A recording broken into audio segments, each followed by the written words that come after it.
বছর ধরে বিভিন্ন দাবি দাবা নিয়ে প্রিন্সিপালের কাছে বারবার মেমোরেন্ডাম জমা দেই, ছাত্রছাত্রীদের সমস্যা যেগুলি আছে সেগুলি জানাই, কিন্তু প্রিন্সিপাল স্যার নীরব ভূমিকা। প্রিন্সিপাল স্যার সেই সমস্যাগুলি কোনো কিছু সমাধান করেনি। যেমন এই রামকৃষ্ণ মহাবিদ্যালয় রাজ্যের দ্বিতীয় প্রাচীনতম কলেজ। এই কলেজের মধ্যে 2,500 থেকে 3,000 ছাত্র আছে। সে সংখ্যা ছাত্রের জন্য আমাদের গার্লস কমন রুম আছে, সেখানে 6টা চেয়ার, সে চেয়ারগুলি ভাঙে। বয়েজ কমন রুম নেই। আমাদের এত বড় রামকৃষ্ণ মহাবিদ্যালয়, এই কলেজের মধ্যে বয়েজ কমন রুম নেই। দ্বিতীয় কথা, আমাদের কলেজের যে ওয়াশরুম আছে, বোনদের সাথে বোন যারা আছে তারা আমাদের কমপ্লেন জানিয়েছে যে ওয়াশরুমের বেহাল অবস্থা।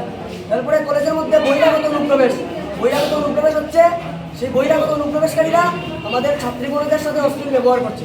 সেই বিষয়ে আমরা প্রিন্সিপাল স্যারকে যখন জানাই, প্রিন্সিপাল স্যার সেই বিষয়ে নীরব ভূমিকা পালন করছে। এবং যে সমস্যা আমাদের কলেজের মধ্যে পানীয় জলের জন্য আমরা বিগত 2 বছর ধরে আন্দোলন করছি, মেমোরেন্ডাম জমা দিয়েছি, কিন্তু আজ পর্যন্ত কলেজের মধ্যে পানীয় জল নেই। তবে একটা কলেজ, আপনারা পুরো কলেজ বললে কোথাও পানীয় জল পাবেন না খাওয়ার মতো। তো এইসব বিষয় নিয়ে আমরা বিদ্যার্থী পরিষদ আন্দোলন করছি, এবং যদি এই সমস্যার সমাধান না হয়, বিদ্যার্থী পরিষদ আগামী দিনে আরও বৃহৎ আন্দোলন করবে।